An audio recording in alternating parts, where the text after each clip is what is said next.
Matt, how you doing today, brother? Kyle Dunbar, doing well, man. How you doing? Matt Vaught.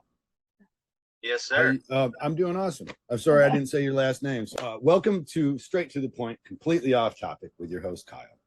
Anyway, Matt, I Uh, understand you've been working hard on you're a tattoo artist, one to start, of course. Almost everybody on my show generally is. However, you've also recently become a Chinese spy. Tell us about this. yes, absolutely. Yeah. So it's actually a sleeper cell agent. Mhm. So if I hear the correct, Chinese food order, you never know what's gonna happen. Okay, right on. Yeah. Then this all started when you signed up to TikTok. Is that right? Yeah. A little bit after that, TikTok, as you may know, is grown to be the biggest social media platform out there right now. And Social media of Chinese spies, but yeah. yeah, I mean, Did I say splies? I meant spies, but supplies, yeah. flies. Supplies, flies. Yeah, actually, supply chains. Let's talk Yeah. about it. Important topic. China, supply chains, discuss. Um, no, you're actually been rising quickly. In my rudimentary understanding of the platform, I've been Sure. watching you and your friends rising pretty quickly through the upper echelons, if you will, of TikTok platform. I don't know. Is it fame? Is it celebrity? I'm going to say celebrity. Yeah, I mean, some people say that. I don't know. It still makes me kind of uncomfortable, and not Like all they of us want can to get on. touch you or Yeah, a yeah, bad touch? a little bad touch. But not all of us could get on Ink Master there. So we got to do something to get our names out there. And artwork obviously ain't gonna do it. Yeah, that doesn't work. That's what I found out when I was on Ink Master. I tried out 3 times and they're like, your artwork's the same, still the same, still the same. Ooh, but you're angry today. Mm, that's uh, interesting. Talk about that. What makes you angry, Kyle? yeah, And suddenly they had an expectation. yep, You yeah. know, This kind of the way it goes.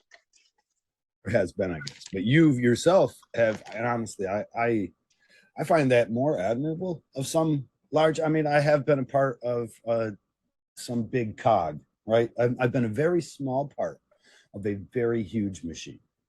Right. And you could argue, I guess, that you're a small part of a huge machine, but I'm going to say you're almost a more important part. You're doing your own marketing. You're coming up with your own skits, scripts, and ideas. You're making your own content. You're finding your own camera guys. I don't know. Do you got a union payroll there, or this is all I just you and mean, your friends? if I'm hoping that's what it looks like, it's actually mostly just me and a tripod and my client. Okay. Yeah, and I just And I make it look like we got a decent production team and we got people that like I'm interesting enough that somebody would follow me around with a camera. But honestly, dude, yeah, just it's all looks. you ever just hand the camera to the guy behind you in line at the subway and be like, I got to make some content. Could you hold this? Yeah, I haven't done that. That would be kind of cool, and it'd be cool to video like their reaction. Right. Right. You Like, know, yeah, how would now you would have to hire a film crew for that though. or a friend. Or a friend. Yeah, I guess you're thinking this the right way through, I see. My I, experiences with these huge cogs of people that go and get rich producers orders, your experience is, well, there's somebody with a hand close by. He'll hold it. I've got a tripod. This will work. What about audio? Audio's got to be hell for you guys. yeah, no, you can mount a microphone straight to your camera actually, so it works out. Yeah, but then you're filming a different area. Like you have to check your audio before you even like you do a film through, right? And it's Um, probably, I'm guessing it's probably like an outline, like, oh, that didn't work. We got to stand further away from the wall. Or Yeah, it's not. I mean, it's not so technical, honestly. If we're just shooting in the shop, we just turn the music off for a second and run the skits. Generally, the audio is pretty decent. okay. At least good enough for TikTok. It's not nothing crazy. Good enough for the girls we go out with. Is that what the reference, the idea of TikTok? Then my son will show me TikTok all day. He's obsessed. And Yeah. he will show me things that will have him gut laughing, just like I think he's gonna split in two. and he'll Yeah. show it to me. And that's when I realize how old I am, you know? Yeah. Like, Yeah, like, I do get that. Some of the stuff that like honestly, I feel like my best content, or the stuff that does the best, is the most bland to me. Like the uh-huh. shit that makes me laugh just doesn't make these kids laugh, you know? Like I'll bust up on some shit and I'll show my kid, my 13-year-old, and he just looks at me like, okay, Yeah, whatever, you dude. know? Does he Yeah. follow you? Yeah. Ooh, that's big, bro. That's pretty Yeah, big. right. I know. He was all stuff. Actually, when it first happened, because I'm stepdad actually, and when it first happened, he's like, "Oh, Tattoo Matt is my stepdad," and like his friends wanted to take pictures with me and shit. It was weird. Um, and now it's just kind of like I'm just embarrassing parent number three, you know. Do you film impromptu, like you guys are out places and you're like, ooh, this would be good, and you film then? Not too much Okay. anymore. I'll do like stories, on Instagram, just because the focus groups that we've done on my social media, people want to see more of the family and more of the personal life. Like people out there Focus want to feel, groups? yeah, well, like that's what you would call asking 10 people what they would like to No. see more of. Okay. Right. Yeah. I But like it that. sounds way Whoa, more dude. professional. Yeah, I thought you had like a room that you had to rent. You had microphones just in there. Okay, now what are your thoughts on this skit? Yeah, you Yeah, didn't like my it, huh? $1 million enterprise. It's yeah. That's what I'm trying to make it look like. What does the money turn out to be from? I'm just from Tik. I imagine. Help me when I'm wrong, but I imagine the platform is more useful in creating opportunities for money and other things, but not so much for driving direct money into your pocket. Am I wrong about that? No, you would be correct. They do pay you, but it is. I mean, as a tattoo artist, it's pocket change that they're paying me. Mm-hmm. Uh, So but yeah, like I do get when way people more from the exposure. they say, "Oh, that TikTok, all you got to do is film a fart on your phone now, and you're suddenly a rich millionaire. Everybody loves you." Not Yeah, so, not in your experience. not quite. At least maybe they were able to capitalize on it a little bit better. I don't know, but I definitely benefit the most from the exposure, getting my name out there. Obviously, getting a following like that. There's some Yeah, benefits you're as on far this as, show, yeah, big exactly. time, Like, brother. yeah, made You've it. made it I'm from fucking your imaginary big world into my imaginary big world, straight where up. where we've I got made it. union people. Mhm. Yeah. Oh, what's funny too? To get off topic real quick, Please do. uh, people, I have been recognized as you actually multiple times, Really, believe it or not. And I they're always like, didn't "Hey, think we were that similar. honestly, you know what? When we met in person, I really didn't think we looked alike at all." Wait, how Uh, much were you let down? And that's what I like. Were you like, these people think I look like that ugly motherfucker? well, to be fair, your banner makes you look a lot taller. Oh, I'm sexy on my banner. I know. Yeah. They So I spent a think they're lot of going money off on that photo. they're going off of that picture where, back when you were handsome and they made you look tall. Yeah. Yeah, back when I had hair too. I feel so bad now when I meet people and they're fans. And I'm like, yeah, I cut it off. I'm sorry, I couldn't keep that going anymore. I know I can see in your face how disappointed you are.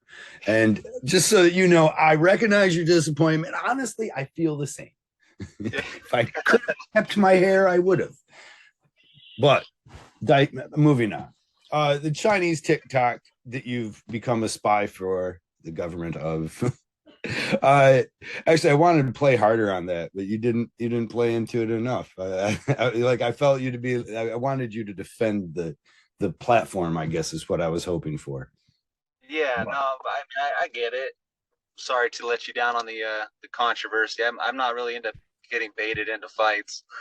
ah oh well, that is probably a useful skill to have when you're on a social media platform.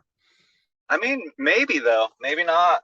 It did Well, well have for you you, I right? mean, that was one fight. Like my whole life since has been me wanting to respond to people who are telling me shit online or whatever, and my wife being like, "Shut up, Kyle. No one Yeah, cares." No, and yeah, she's always right. I mean, anytime when I'm allowed to do my own social media, I can't scroll past a shit post without like putting in my 2 cents. And now, why? I mean, why am I even talking to this person? Like it's what they Yeah, wanted. I'm wrestling in the mud with a pig, and they love it. yeah, right. I get trolled so much, dude, being fucking, that much in the public eye on a fucking Chinese platform. Like, there's people on there that literally are only on there to troll. Like, they have no Yes. profile picture, they have no content. They're just literally on there to fucking comment some bullshit on people's posts to try and get them into a fight. And it's just like, What do they? I guess I'm kind of used to it at this point. What do you imagine they get from that? Because if they don't have followers, they don't have friends, then it's not like they're getting exposure themselves. They're literally just occupying your and their time. To be completely honest with you, my conspiracy theory on that is they are the Chinese spies and they're trying to see if they can get a rise out of people to help to help to help out this Chinese platform. Honestly, like Okay.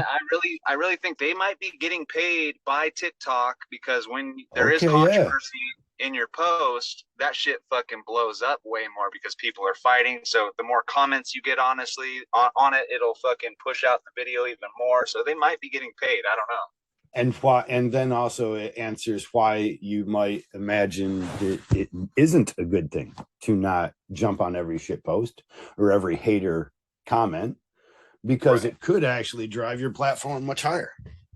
Oh, totally. But it's way better when my fans get on there and they're like, fighting back and forth with these people. They do it for you. Yeah, and it looks way cooler because then I'm like not even responding to it. Yeah, you're like Trump on January 6th. You're somewhere inside the beast, fighting with the Secret Service. I want to be down there with them, but they're doing a good enough job by themselves, sir. Right. Um, I don't know. I'm trying to make it controversial now, huh? That's how I find I do it. You invoke Hey, the name of Voldemort, and then you just let the chips fall where they may. So yeah, now we've done our due diligence though in raising controversy. Let's forget about that. I'm going to call him a politician. I'm just going to call him yeah, politician. I know people don't like that, but at this point, 4 years into the game, you're a politician, bro. Okay, so let's right. stop talking about. Oh no! If you have anything to unload about it, I don't mean to. I did not actually. I try to stay away from politics as much as possible, just because it makes me feel really disgusting when I hear shit and when I talk about it. It's just like not good for the soul, dude. And where the world's going, I'm not gonna fucking change it by worrying about it. So I try to stay in my own lane. I try to make a difference, but like not worry about the world as a whole because I ain't gonna fucking stop shit. Which is the big shit, but it's actually kind of it's not sweating the small stuff too, man. Because really, although you can argue the world is the big shit, our world, your world, is really just your world, and that's the big shit. What you feel and how happy you are in your spot. And if you're talking to motherfuckers about politics, you're guaranteed not to be. Right. Yeah, no, straight to the point. I like to keep it more. Not that I like to keep it light. I talk about deep shit. I don't like the how's the weather today or what do you think about the Dodgers shit. But like, I just, yeah, when it's controversial, I found that with politics, people are not going to change their opinion no matter how good of a fucking point you make. So, No, this is true. However, I yeah, have found if you make a good joke, the only thing I've seen to work so far is a good joke. You know, like yeah. I mean, it can set people up to begin to see from a different perspective. yeah, Like when I don't know if it's a good joke, but I'm working on it. I'm trying to explain why I think we should not arm teachers. And that's because if we do, the school shooters, they're going to become mall shooters and parade shooters where taxpayers are at. I mean, I know the kids are the future, but not a one of them is helping this fund this great monster of a United States that we have. I'm just saying, right? Let's keep it like if you arm the teachers, they're going to go elsewhere. Taxpayers are hurt. I think you just keep them in the schools, and I yeah. don't know, Not maybe only give them a that, but go. like I made more than one teacher cry when I was a child. So I would imagine that the school teachers will actually become the school shooters as well. That's isn't I mean, in my sick, perverted, I mean, I know I'm terrible for even allowing my brain to think about it, but that's all I, because I did the same. Were you in detention then? Oh, dude, I would if I could if they could make me go to detention, I was in there. But a lot of the times they couldn't make me go. You're like, just get me out of school detention. We know where this is headed. Yeah, I don't have any clue how I graduated high school. I think it's mainly I charmed my way through by charming the school administration, like Like, the principal, the vice principal, and stuff like that. They uh, loved the shit out of me, even though I was always in trouble. okay. You So were the that's like good how I kind of got to trouble. school. Yeah, I don't know. I just had a smile, where they're like, "Oh, he doesn't really mean it." I do know. I don't feel that I've had that too often. I feel like I often get the other where people look at me and are like, that guy needs to get fucked with. Uh,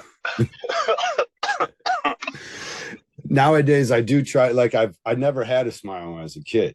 I think that's yeah. especially so now, like going through the airport or something like that, I'll pace the realest looking fake ass smile on my face, It, Yeah. it it really does work wonders in helping you get through your day. But Oh, for sure. yeah, I didn't know that then. Yeah. Unfortunately. Did But you? that's exactly what I think. Don't you think then that there's going to be a teacher, right? And he's going to be armed up and that kid's fucking around again. Oh, you're tardy, huh? Again. Oh, my class means nothing to you. Again, huh? Break the glass, pull the gun, shoot the kid. I don't know. I don't know what kind Yeah. of steps there will be, I guess, to the person with the gun. Will it be holstered on their side?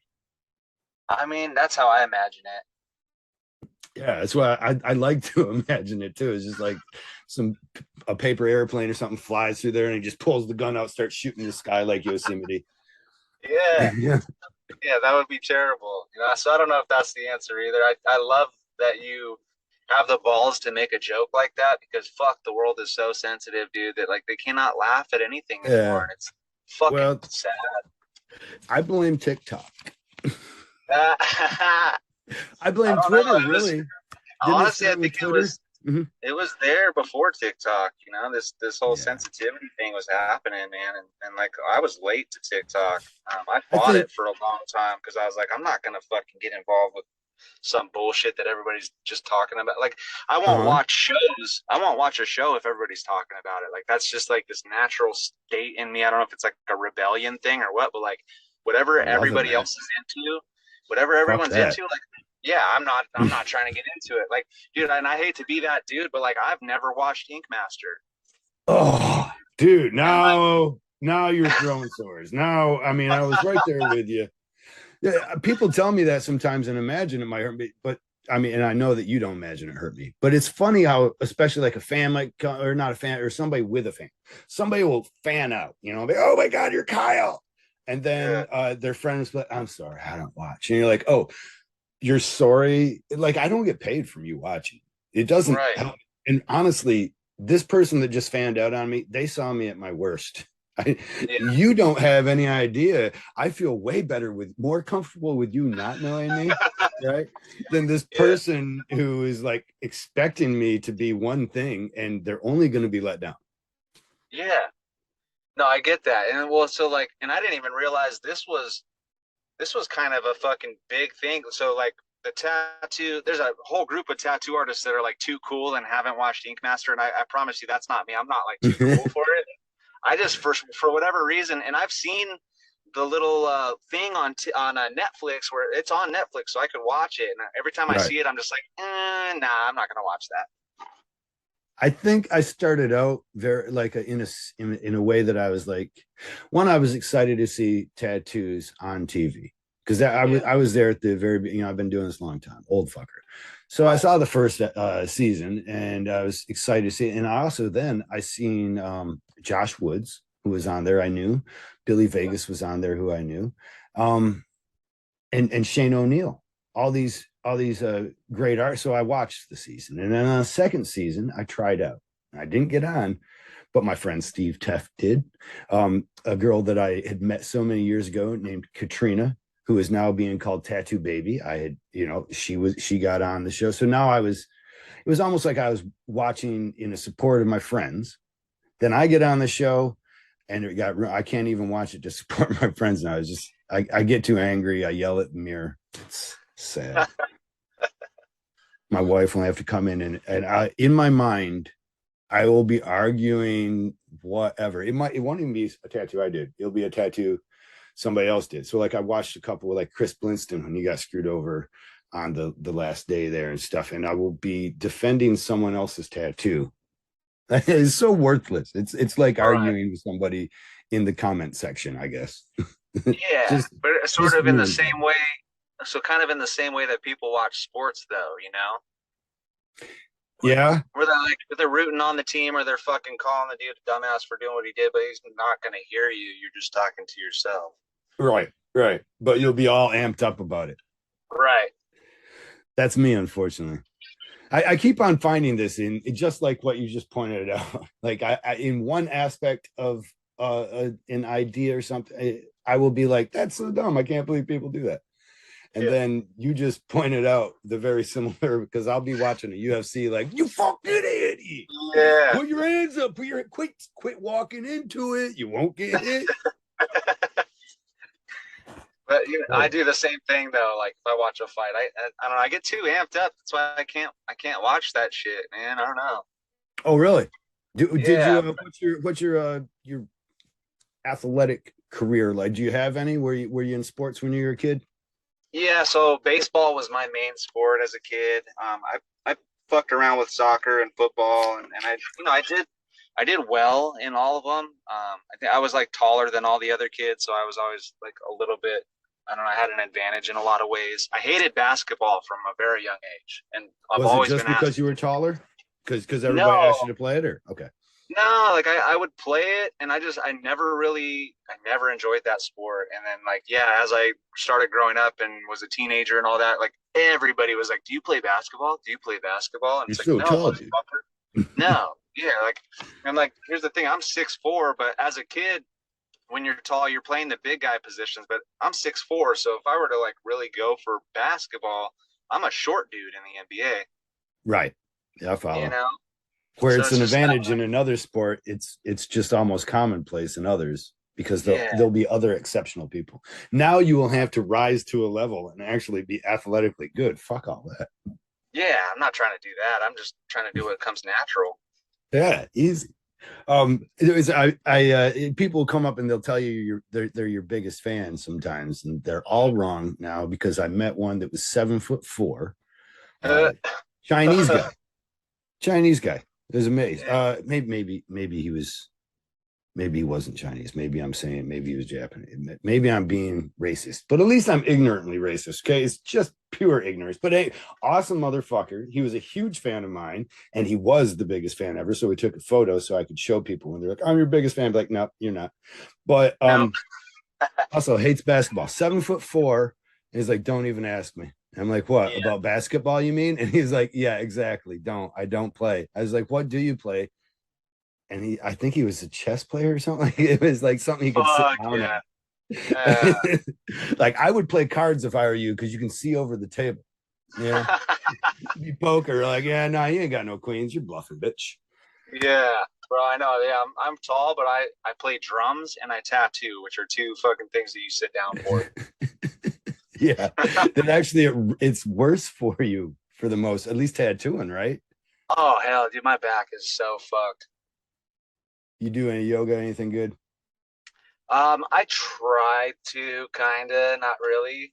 Okay. I've been suggested yoga quite a bit. I go to the gym and exercise.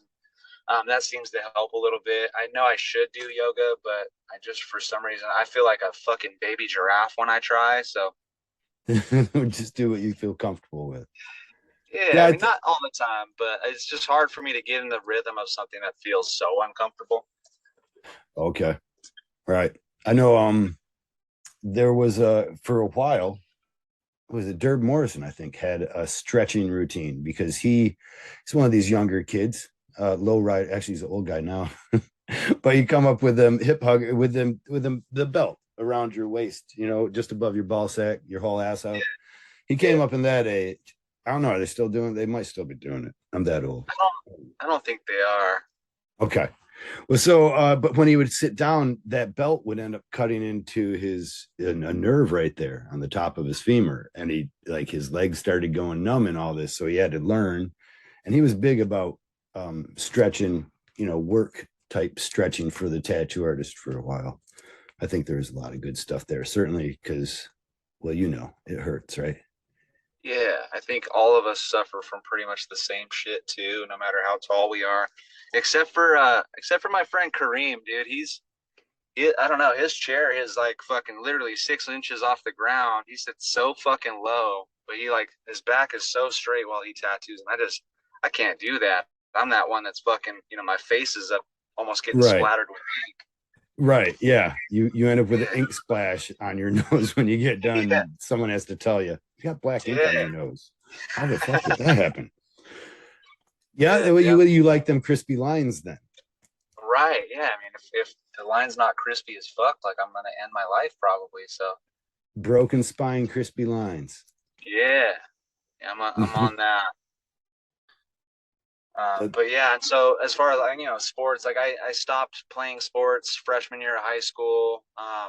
That's when I started my drug use career. Ooh, Got awesome. heavier. Yeah, I got heavier into music. Um, So, and what that was the whole music that did it? What was it? Was it Ozzy Osbourne made you an alcoholic? What? What? no, but I did listen Judas to a Priest. lot of I listened to a lot of Pantera, and I smoked a lot of weed when I was in high school. Obviously, the two things are directly related. Oh, absolutely. And Pantera you're made me. awesome, man. And they Oh, did love the absolutely. weed. Yeah, I they really did. I ended up in a mosh pit at Pantera once in a Rob Zombie concert with sandals. Um, it was a crazy experience. Somebody had called for a rush. I just happened to be on the mezzanine, like walking around thinking about how shitty my seats were. I swear to God, I'm like, my seats suck so fucking bad. And somebody like pulled open this door and yelled rush, and like five people ran past him and past me. A couple of them passed me too, and I'm like, what the fuck? Why don't I rush? Right? But Yeah. then I had sandals. So I did make it down into the general admission though. Like I literally, I swear to God, like I got held up by one dude and I played possum, like, oh, I'm giving up. That's what I'm doing. Yeah. And then as soon as he tried to grab somebody else, I twisted my arm out and I ran down there just booking it up like I had a renewed vigor. Like I was like, fuck you ain't catching me now, bitches. And then these two big steroid fed monsters seeing me coming, and all of our eyes, like there's this triangulation, they were like, that guy, hey, let's get that guy. And they start running towards where they can see I'm going. And I did like a baseball slide right through the people's feet. I don't know what happened, but I'm making it up. I'm going to say they hit heads so hard that they knocked themselves out, and 10 more people got into the general admission. But yeah, then the problem was, of course, you had a Pantera concert in the middle of a mosh pit with sandals on. Yeah. I mean, why the fuck would you ever wear sandals to a Pantera concert, though? The whole day was funny, I guess. But thanks for asking me about my interview is going way off the trails. I am going to answer that question, but let's get back to you. I'm sorry, man. I'm going to say just simply, my girlfriend at the time was a fucking cunt. Some friends of Okay. mine pulled up while we were fighting, literally. Like I was just like, I'm leaving. I'm getting out of the house because you're a cunt. And so I'm outside, and my friends pull up like, dude, we got one extra fucking ticket. It's only $30. Do you want to go to Pantera White Zombie? And I was like, yes. So I jumped in the car, no questions asked, paid $30, had no food, no anything. And yeah, had a great night though. Fuck it. I ended up in a mosh pit with Pantera and no shoes on. So Dude, that's so metal. lot of tippy toeing around the fucking mosh pit was what that was. Like, don't step on him. I was Yeah, emotional. fuck. But you grew up on Pantera. It didn't open doors for you. I'm for drugs at least. But I'm guessing there was some pain or trauma sometime. And I'm guessing Well, that because I know the way these things go. yeah. Yeah, I mean, so obvious childhood traumas and shit like that. Nothing crazy. Just a lot of violence when I was young and stuff like that. But But something you know like the what? drugs filled the void. Was it alcohol? Was it what? Honestly, yeah. So I started drinking first at a very young age, and when I found pot, that was like, I tried my hardest to make that a daily occurrence. Mm-hmm. It was just an escape, just to feel something different. You know what I mean? And Mhm. What really started me on the other shit though was freshman year. I got into a fight and got my collarbone broken and was introduced to Vicodin. And Oh, our favorite. Vicodin, yeah, Vicodin was like my first love. Where I was like, and I had already had back issues at this time too. So like Okay. life was pain. I was pissed off, and Vicodin was like a warm blanket in a fucking cold world. Yeah. I've heard the such. I've been fortunate not to like depressants so much. Well, that's I think good. they're harder to. Yeah, I was a fan of stimulants, and I kind of Yeah, still am, but they're easy to quit because they suck. yeah, You know, like you just be like, I don't want to feel like that. That's all right. I mean, it's awesome, but nah. right. No, I get that because I got turned on to stimulants shortly after that. I'm one of the Uh unfortunate ones that loves both. oh. Yeah, you're a speedball freak then. Were you doing them Yeah, together? yeah, I Ooh. was at a certain time for sure, and yeah, my drug use career lasted a good 11, 12 years. 4 of that I spent in prison because of choices I Doing made. doing drugs still in prison, Oh or yeah, you just didn't kick when you came back? Okay, so you're doing them in prison. Were you able to get yes. Vicodin and stuff in prison as well?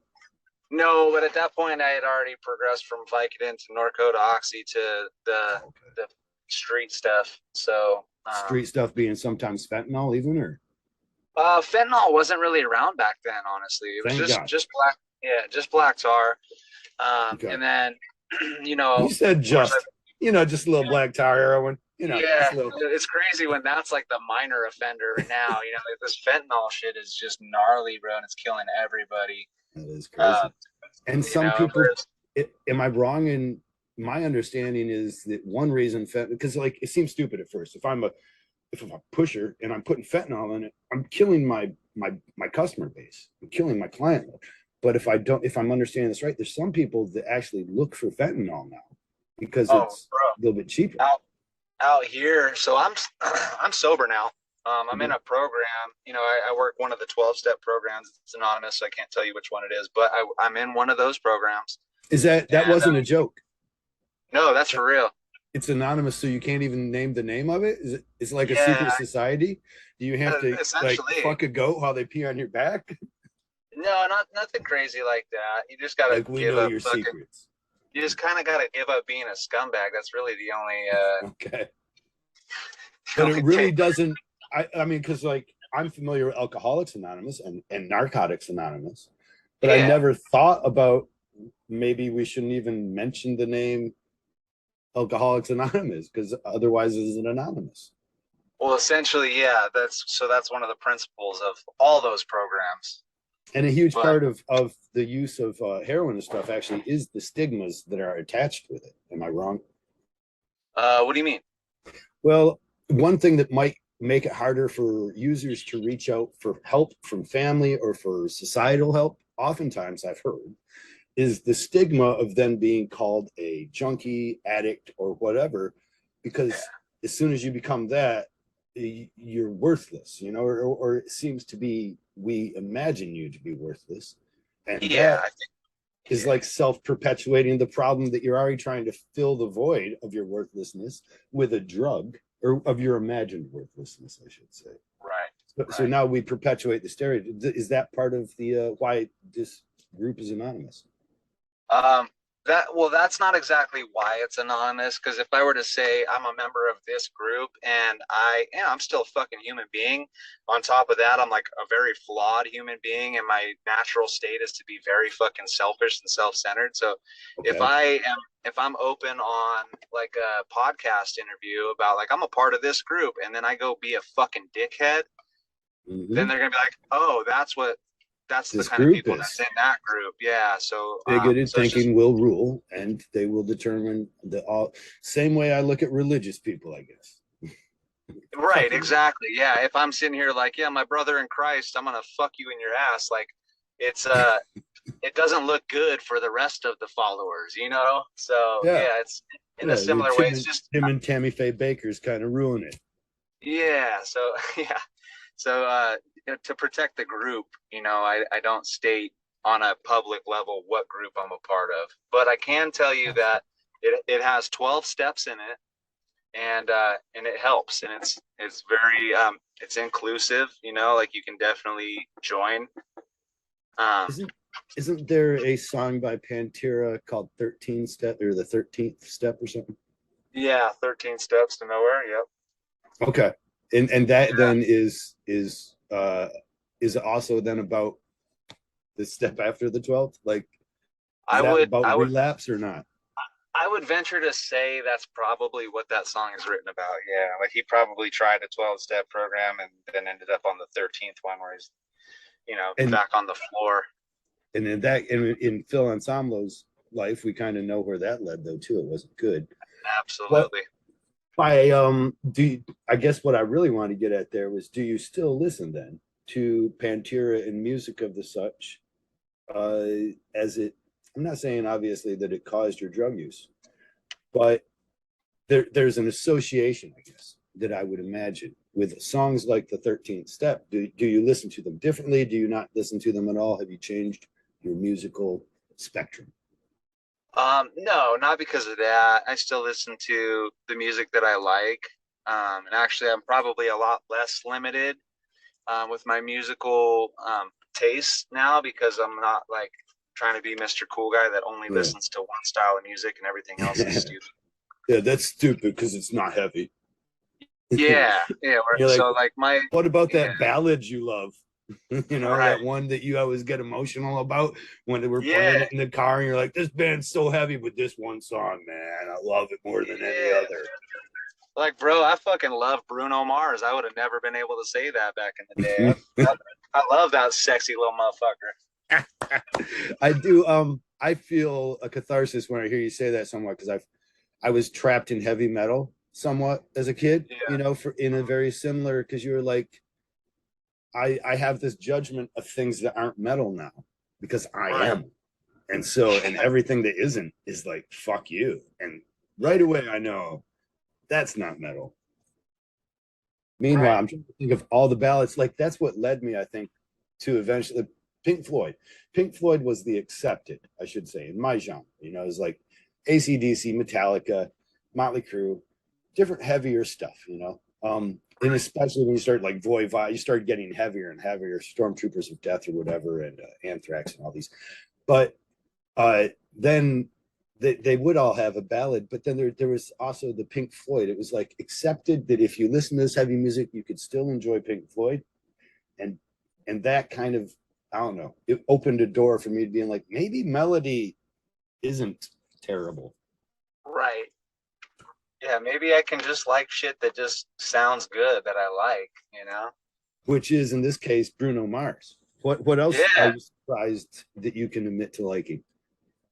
Um, that's a good question. Bruno Mars is like the main one. I actually went to go. Me and my girl went to see Silk So no, Sonic, which is Bruno Mars and Anderson .Paak in Las Vegas. And brother, that's the fucking greatest show I've ever been to. I'm not even familiar with the Silk Packet. Who was it? Somebody, It's Bruno called Mars. Yeah, it's called Silk Sonic. It's Bruno Silk Mars and one Sonic. other dude. Good name. Yeah, Right yeah. on. But it's like baby making music. It just gets you in the fucking mood. Yeah, but now you're going. I don't know. I'm weird about congregations. I'm not good with live music as much as other people. When you're Okay. listening to baby making music in a crowd full of say 10 to 20,000 people, it's not a little bit like, damn, I need a closed door. No, it's Nah. where the big orgies going on around you. You're like, Oh, that's totally. Yeah, absolutely. It was worth every penny. right on. Like I'm just here for the sights, man. Wear earmuffs, man. I'm just into watching this. I brought some popcorn. Uh I like that. So, but you're also a drummer now. Are you in any bands then? I actually just quit a band that I was in for a little over 4 years. Um, honestly, the lead singer got too much into the political shit, dude, and we ended up getting to a fight because he was trying to push his political beliefs on me, and then And like, through the music, then I imagine. Oh, for sure. Yeah, every lyric was about conspiracy theories and stuff like that, which I was cool with. But like when you start letting that control your mind and you get weird with, people that you've been friends with for Yeah. years. Do they call And for that me, that's the rage against the machine syndrome kind of too? Didn't they I mean, not that they're not all political and they all kind of share that political voice, but I heard that it was Zach De La Rocha's obsession with politics that kind of caused the band to stifle or to slow down. I would It was say, too yeah, fast. the story I heard was that he was misappropriating band funds to fund guerrilla wars in South America. Oh, Yeah, so that's the story that I heard with Zach De La Rocha and what happened with them. But right. I think they're back together now. I hope. I think Yeah, I've seen that they were going to tour or something like that. I whether they're right or wrong, sometimes I can admire somebody's political aspirations. Zach's one of those. I don't feel that necessarily he's wrong in what I see of him. I mean, I don't know the guy, but from right. his songs, they were almost. I mean, when I look back at Rage Against the Machine songs, because now what they got, some of them are like 20 years old at this point, right? Yeah, Jesus Christ! But now when we think about it, like those songs are played at protests. Not even where they're played. I mean, they are a soundtrack for kind of what we're living almost now. absolutely. Like maybe I just wasn't aware of it prior to him to this, the music like that. Uh, but there's almost an irony in listening to the lyrics, especially depending on where you're at, when somebody is singing along and they have their political message there with them, and you're like, do you even know it? That guy he's pretty much singing against your cause. Like, I'm at your rally here, I've stumbled through your parade of whatever, but that guy ain't with you. I don't know what you're. Oh well.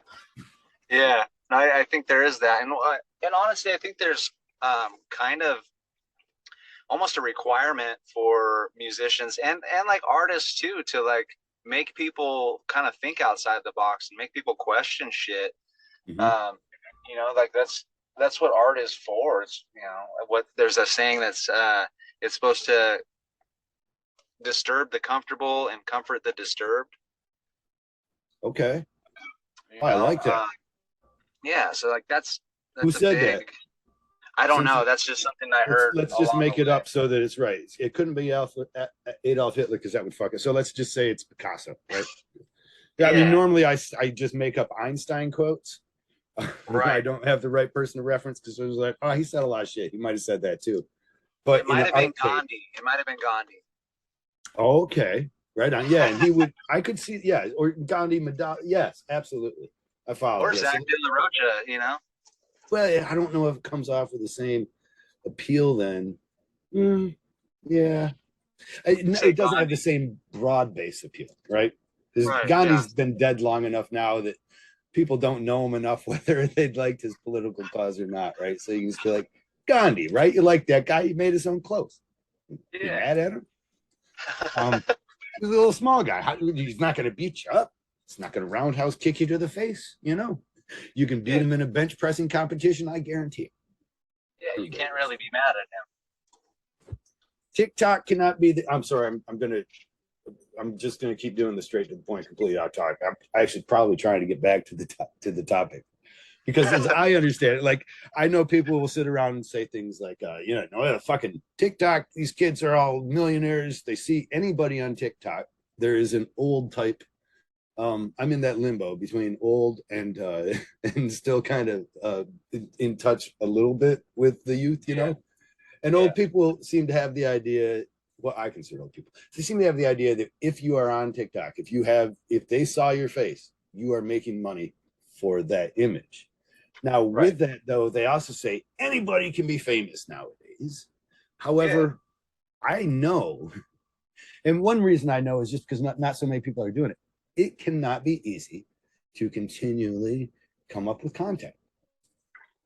No, it's just like anything you get paid for. It's a job. It's not like free money. Right. Well, And what's your so day like coming up with content? How do you brainstorm these things? How long does it? How many times will you make a TikTok in a week? Say. so I've gone through phases. At the moment, right now, I do a video whenever I feel like it. Whenever inspiration strikes, I'll write down a note for it in my notepad so I can remember. And then if I feel like making the video, I make it. And if not, like I'll save it. But I used to feel very pressured to produce every single day. On top of tattooing, 5-6 days a week too. So like I was just like literally burning myself out. And recently I sort of scaled back. I had to reprioritize, and my happiness is a priority for me. So um, I've just kind of scaled it way back, and I'm doing a lot more of the shit that I love. And when I do a video, it's like something I actually am trying to like not only entertain but maybe educate people too. And like not every single video, but I try to entertain and educate at the same time. So like I'll do a skit of like some crazy shit that all of us had a client do. Like it's like Right. a well-known story, like Monday malarkey type stuff, like how there's these memes where it's like, oh shit, fucking okay, all of us are going through that with these clients. Some Yeah. clients are just retarded, and that's just the way it is. Shh, you can't say that. What if they're listening? Yeah. Which is a real thing too, though, because no offense to any clients, but you're fucking retarded.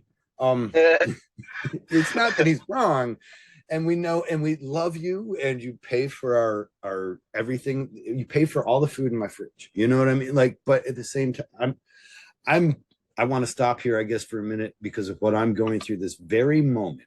Before I jumped on here, I'm doing a little back and forth with a client as I have reimagined their tattoo concept and made it cool and made Yeah. it something that will be pretty and Yeah. easily enjoyed. And so I send them the sketch of this, which I always like. I even capitalize the word sketch when I send it in a text, right? So you Yeah. know that I'm saying use, and I ask them even in that when I like this is a sketch, so please use your imagination. This is not the finished product. However, even that being said, I draw such a pretty sketch that they can't help but like it. Right. But it's not it's not the Pinterest. It's not the exact Pinterest thing that they fucking sent me Yeah. as the reference. And Yeah. so now it's like, yeah, I don't know. It has to be. I don't know. I'm going through that. I took a long time to explain my pain with when a customer says, "Oh, but you put your style in it." I just want listen. No, you don't. Fuck you. Stop. Yeah. No, You they don't. they want to order a pizza. They don't want you to fucking make the pizza that makes you happy. They want Right. the pepperoni fucking pizza. They And want it's to tell you that you're happy about it. They want you to be happy about it. Like, can't right. you just be happy about my stupid pizza? Well, I have so many clients that will request something like that. They don't want any changes made to it. And they'll tell me, they're like, I know this probably isn't what you want to be doing, but can you do this for me? And it's like, dude, what? Like you already know this is going to bother me. Right. And, They say and it in the preface. right. And like, yeah, I'm not a coffee machine.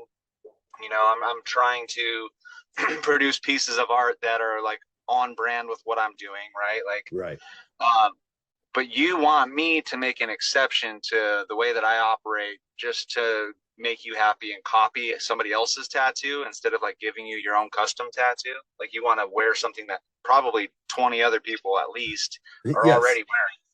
And am I wrong in my what I generally find is they also expect that since they cut out that creative process that you live for, that the price should also not be as much, right? But now that Yeah. you don't have to do any thinking, you know?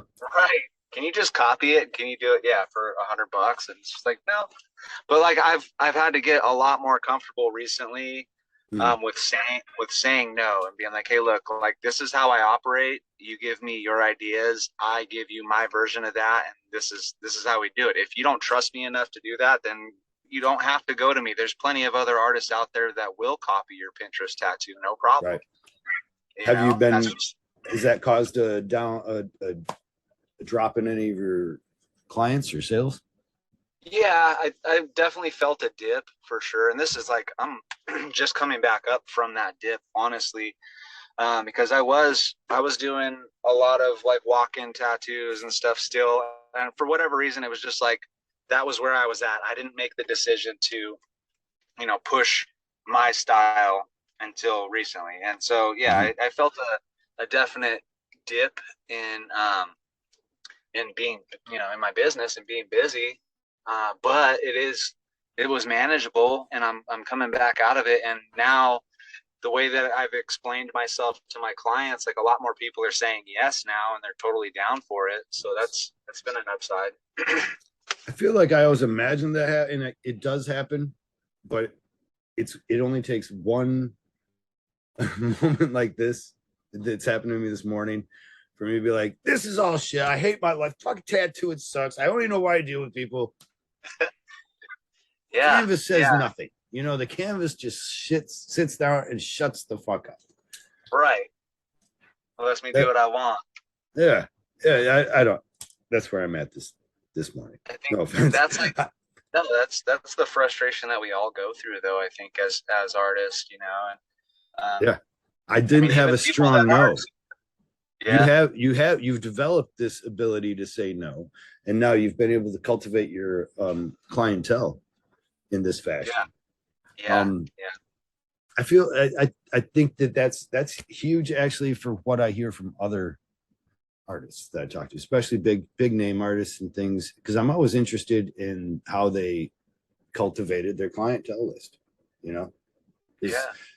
when you look at an artist that wants to be a Nico Hurtado or a Guy Atkinson, I don't know if I'm saying his name right, Atkinson.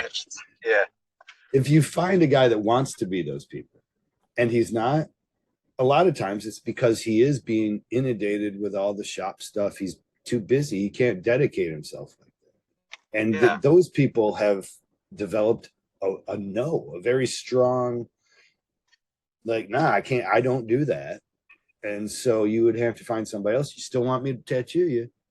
And I think that's the difference oftentimes that you recognize in the success of an artist. You're like, well, what is it? It's not necessarily, I mean, I'm not saying it's not them technically, but the right. ability for them to continually show that means that they also were good at saying no to a lot of people that wanted them to do their butterfly and roses.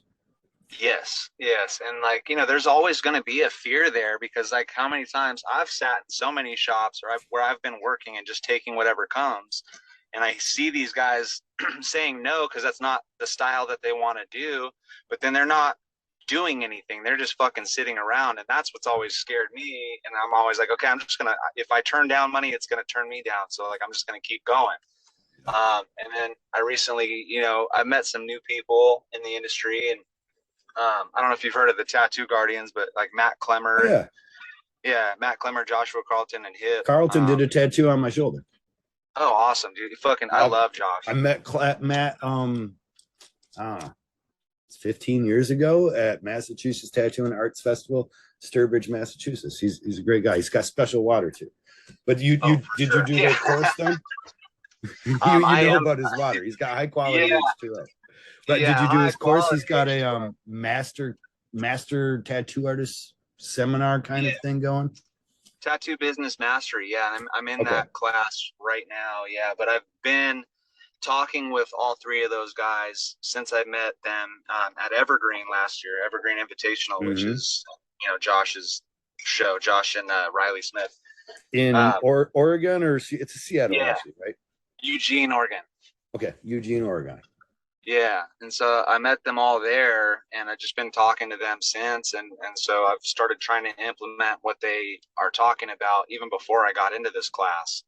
And maybe that was stupid of me because I was like doing it without sort of instruction. I was just kind of like trying to follow what they were saying on the podcast and what we were Do you talking about. think you lost? Did you make mistakes then that you could have been saved or spared from if you had taken the Um, class?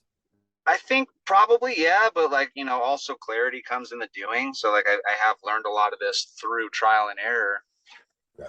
which may be even more valuable because I know what works and what doesn't work for me. A lot of I'm I took his seminar 15 years ago, actually, with Kyle Cotterman when he did his seminar with that. And I think we talked about tattooing for maybe an hour, but the seminar ended up going like 4 or 5 hours. Yeah. And I mean, we barely talked about tattoos, but That we talked. sounds like that. Yeah, we talked about every. He's like, listen, if you, and he was one of the first people to make me realize that your clients are the ones that allow you or don't allow you success.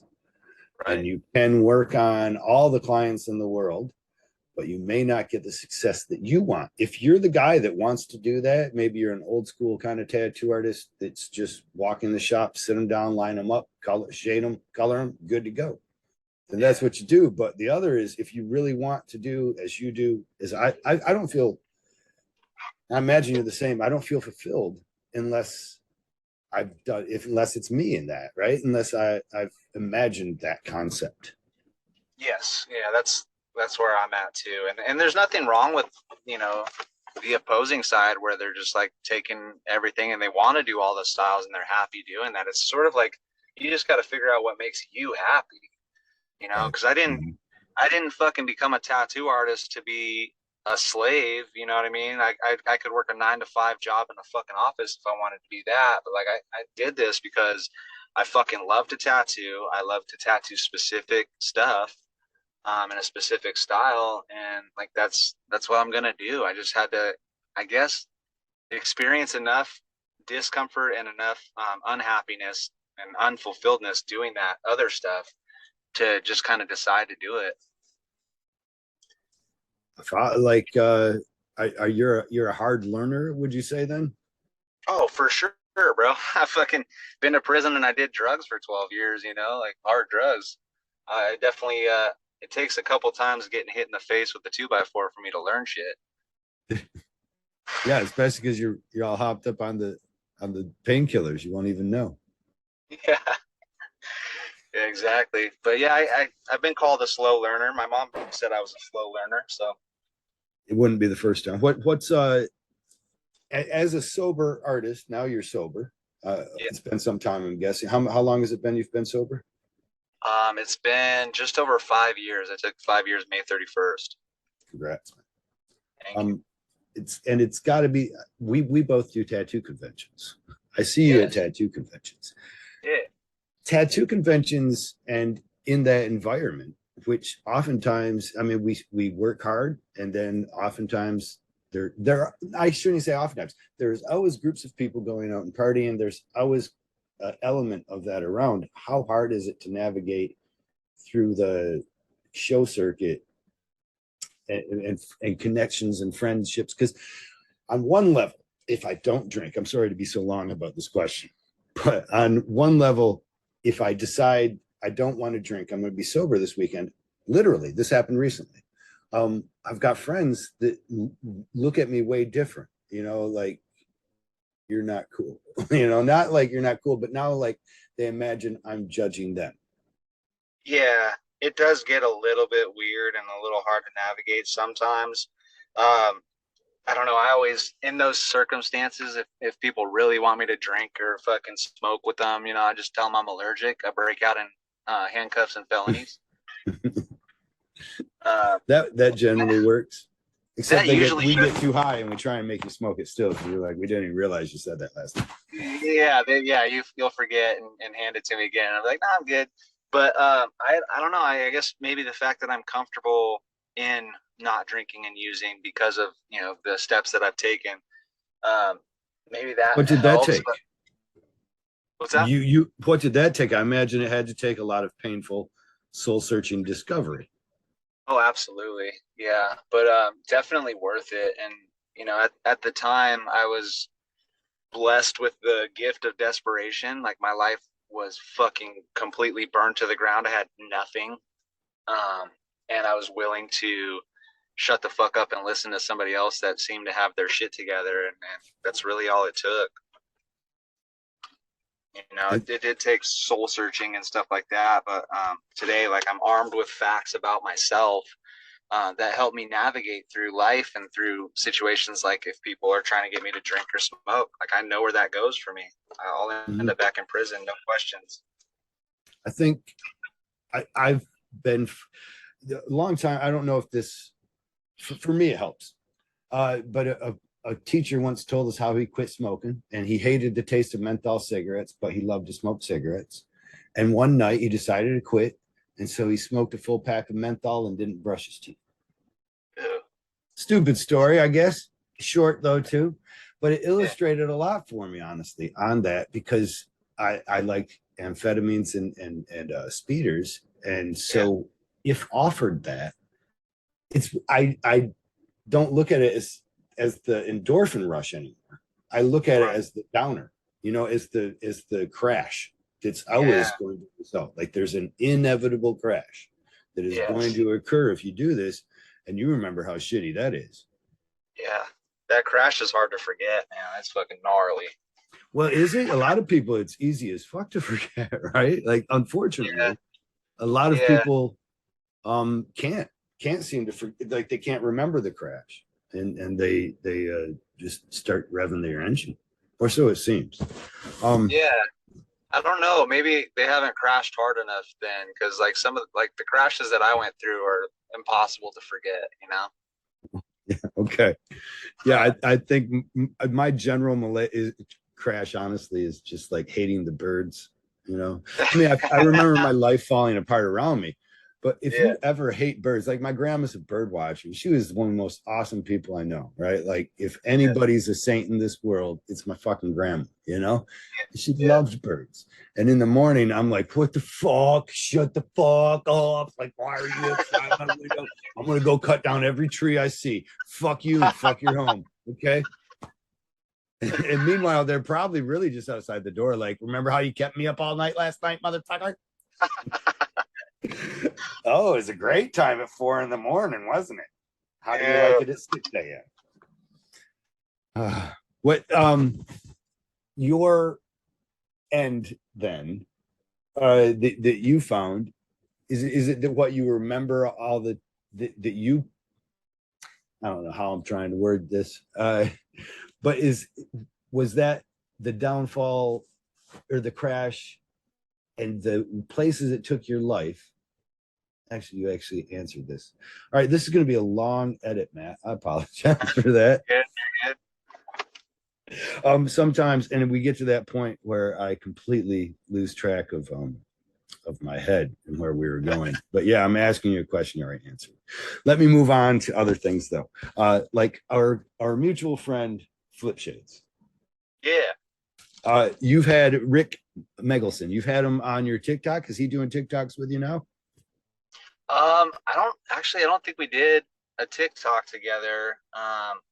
He's just Oh, been kind of around. I know him from the conventions and stuff like that. I saw him on you and your friends do TikToks in a group almost, actually, is what I should say. I saw him on, I'm not going to get his name right now, but I saw him on another one where he took over somebody's tattoo then. Did he come to your guys' shop and guest spot? So it's probably either Jake or Bobby it was probably Jake that he did that with. And they're actually Jake Carmel and Bobby Douglas are on the East Coast. They live in Maryland. And I'm out here in California. I figure that you guys are on the same platform in the same shop. And I'm sorry, that's how old I am. I don't understand how the world works sometimes, man. No, that's cool. I'm asking you a completely different question. We became friends though through TikTok, and then like I've gone and stayed at their house, and they were just recently out here. Actually, Jake's still in LA at Nico's shop right now. Hurtado. Yeah. Ooh, wow. Yeah. Big name. But right. Yeah, we got our whole team. They call it Team Destroy. And yeah, I mean, but it's not a shop that you guys all share then. I completely was thinking that you guys as a team, right on. Yeah, but you got Jake and Bobby who are at the same shop on the East Coast, and then you got me and Christian who are on, at Newport Tattoo down here. How'd you guys get on each other's radars then? Was it through the platform as well? Yeah, it was through TikTok. Jake and Bobby were on there long before me. And Jake's the biggest tattoo artist on TikTok. And so like as I started rising. Is he in the world or what? As far as I know, he's the biggest tattoo artist on the platform. He's got like 2.2 million followers. Good fucking Lord. Yeah. And that's, Probably half of them are bots, though. yeah, yeah. I mean, you never know. You never know. Um, It's weird because like it doesn't feel real, right? Like I have 1.1 million followers, and that oh doesn't my feel real. God. It doesn't feel real until I'm on the other side of the country and people are recognizing me in random spots. They're like, "Oh my God, I've seen you fucking on TikTok," and they act like I'm a TV star, like like I Well, am an actor yeah, when we I'm all just doing imagine videos. that you're independently wealthy as soon as you have that, right? Yeah. It And works so on me. people It are like, works on my "Holy grandpa. shit, It you're works on everyone. famous." Do they give you sandwiches? Do you get what do you Um, get? I get hugs. No Get a one, lot no of one's hugs. come up and made it really worthwhile yet. Then Not yet. I'm waiting for that. Like I see other people getting gifts. I don't. I mean, okay, I'll take that back. I got like a Harley Davidson shirt. I get like small gifts here and there, not a which are Harley cool. yet, though. Not a Harley. I'm waiting for that. Maybe when I Yeah. hit 2 million, then they'll give me a Harley Davidson. But Well, we just got to ask, right? So anybody out there with donations of Harleys, yeah, that's I'm just putting it out there. Whoever wants to give me gifts, I will willingly accept. if you look at it the right way, there's some. I mean, if I can advertise to 1 million people, one plus million people by giving out a Harley, some corporations see that as cheap. Yeah, I would say so. Yeah, let's call up Harley and just see what they think. Who do you know? Right? You need to have an I mean, agent. Oh, you've got an agent, actually, our good friend, right? yeah, yes, yeah. Is Jen she, Lee. does Jen Lee work as an agent for you then? Yeah, she's technically my manager. She does some PR stuff and some agents. She reaches out. Like obviously, she reached out to you guys. You guys are friends, and um, Yeah, yeah. We hired her many years back until I figured out that I'm kind of unmanageable. yeah, There is a lot more work that I had to want to do yeah, for it. Like I like this right here, and I don't need a whole lot of fame, and I don't um, even know what I want half the time. I just yeah. want to say something. Right. So now I get to. Yeah, But yeah, we hired that's her for some time, and she did work that was good for her. She was hired as your manager, not your PR person.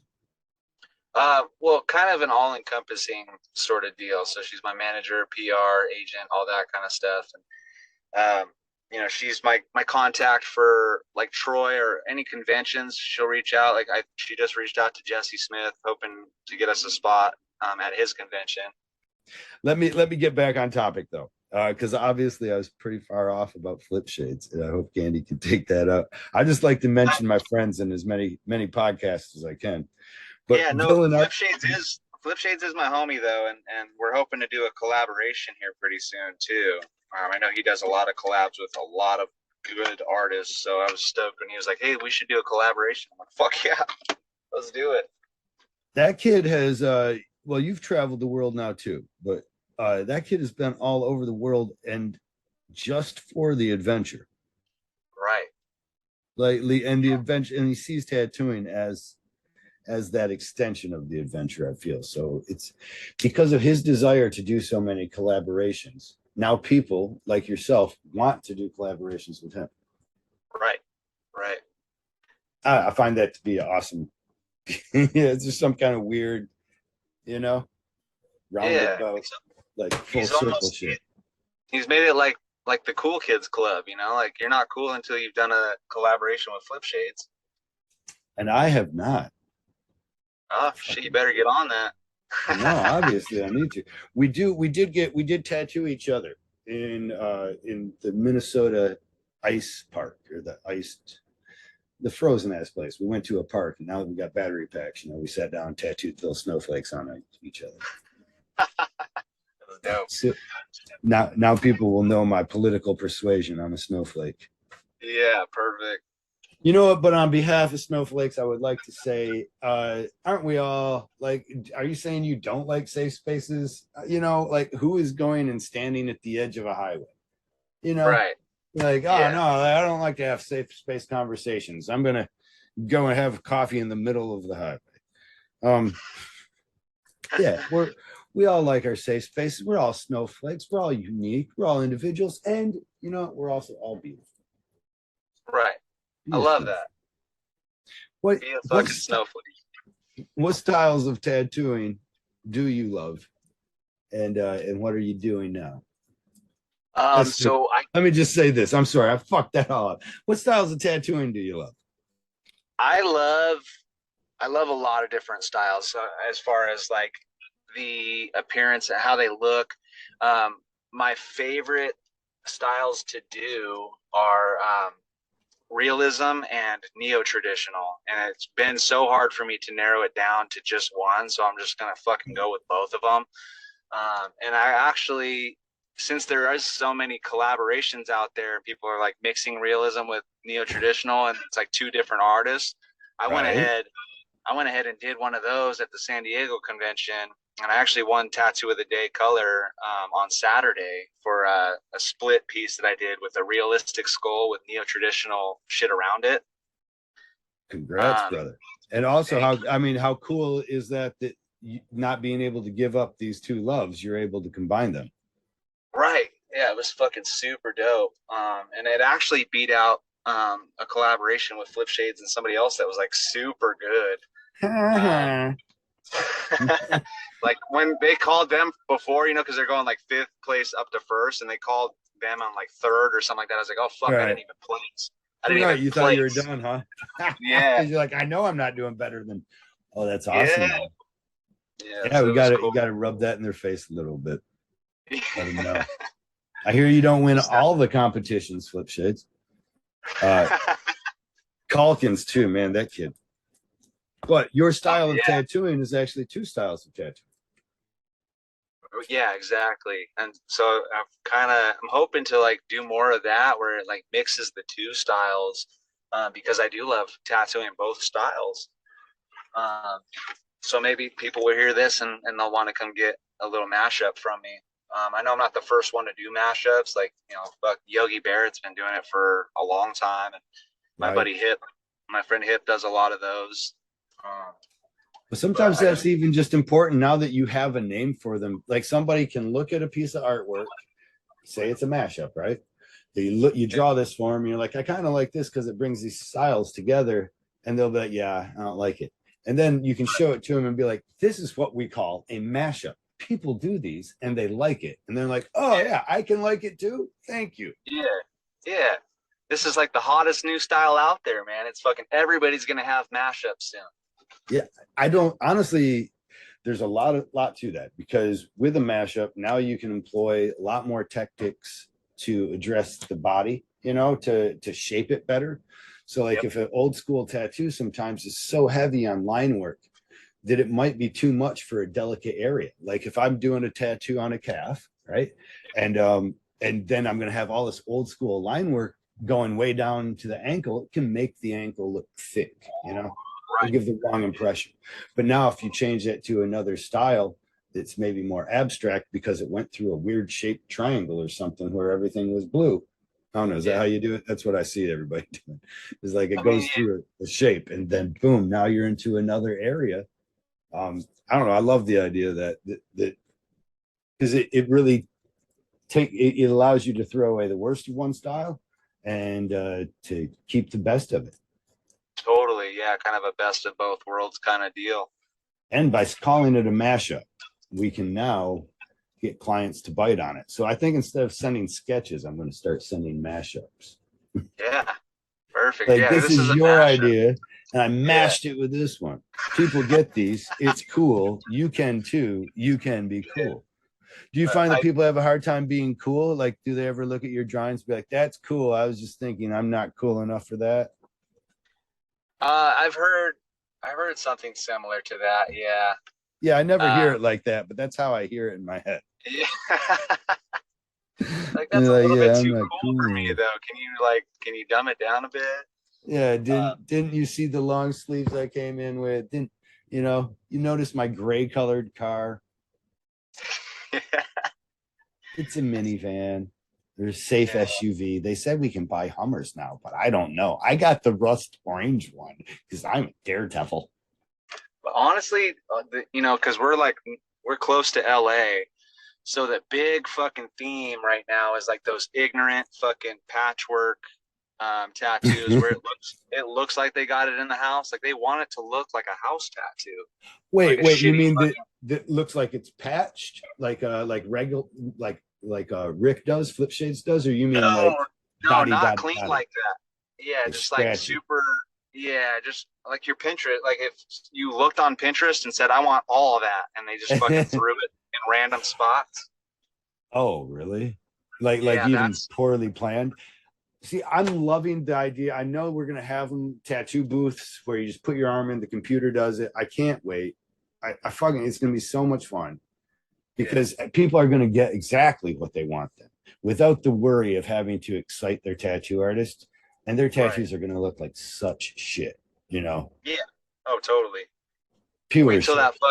Wait till that machine like rips half of your arm off too. That's gonna be great. I think they're gonna be able to do it better than us. Like my skill for tattooing in line work, at least. I mean, now I Yeah. use a rotary, so maybe that's why. But it's gone down, right, in my career span. So I know they're going to be able to build a computer that can do a better job than a human. It's just a matter of time. You know, the old John Henry steam engine fight. That's real in every industry. So it's going to be Yeah. real in ours. However, I when the yeah. client gets what they want, they are going to have a pile of shit all over. Oh, absolutely. Yeah, and I mean with AI the way it is, AI is fucking smart, dude. And like I don't put it past these computers to be able to have actual creativity too. To Right? where like they're not just like copy and paste type shit, but they're actually like creating beautiful works of art based on like the entire art history of the world. Have you You know what I'm seen the saying? AI inspired art by that Dolly program then? No. Oh, because that is exactly that. And it's pretty beautiful. And it actually makes me kick myself in the head because as I'm talking about it, because I'm realizing, no, you're probably going to be wrong, Kyle. People are just going to trust this AI source to put cool shit on them, like, hey, Yeah. hey, Dolly, draw something that'll get me laid. They put their arm in, they go fucking get laid, and I'm out of a job. Dude, I know. And like the artist in me wants to believe that nah, these machines are gonna fuck you up or they're not gonna be able to do what we can do. Most likely they will probably be able to do them better than us. But what I All think right. is gonna happen in that case is that like people are gonna be able to tell if you got your tattoo from a computer or if you got your tattoo from an actual human being. And that's gonna make, physical tattoos from actual artists. I think it's gonna make that cool, like the imperfections of tattoos that we're doing. Right. Yeah. Well, then they'll just put an algorithm in there to fuck up a line every once in a while, right? Like, I need a blowout, Yeah. just You'll be about able one to to two tell. percent. Yeah, I mean, Yeah. you'll be able to tell though. Yeah, I mean, we'll have to do like patchy fucking color packing and shoddy lines, and it'll actually Well, be it'll be good to just fuck your shit up. that's kind of what they're wanting in California, though. He said they look like they just got put through an Epson printer of Pinterest. Are they Yeah, being done with quality, at least technical, like application? sometimes, not all the time. It's like it's almost like Right. they just I don't know. You've seen like Little Peep and like all these fucking these little rappers that are all covered in fucking garbage tattoos. Everybody wants to look like them now because they are the fucking idols of this generation. So they're all coming in asking for, the same shit. I mean, I don't know any of the characters. That does excite me somewhat, though, because I saw that there was a tattoo artist, or no, there's a rapper who recently got a really well done and thought out cover up piece where it was Love almost that. like a blackout. It's like a huge samurai on this guy's chest. No idea the guy's name. Um, and honestly, too, it's also one of those things that's been taken with a polarized film, so Right. Yeah. it's got heavy application of white on a black person. It's doing it as a cover up. So I don't say that the image isn't there. It's just without the right lighting situation, that tattoo isn't showing up.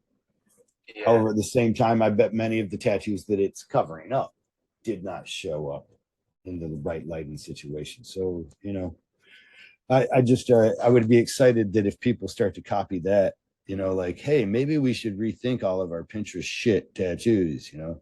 Maybe I Right. don't need the Tupac cross and the praying hands. Um, Yeah.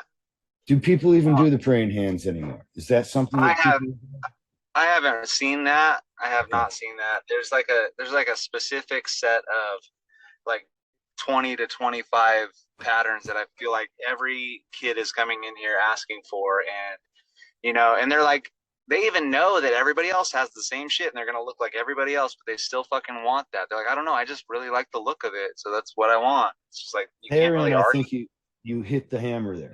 I think Yeah. that, and bear with me. Well, for everybody, please, God bless you all. Have to bear with me, don't you? All right. Long explanation of my stupid opinion on this, though, is people have always, I mean, generally, just as a cut of people, like you can dissect them up, categorize them, there are a small percent of people that want something unique, very small.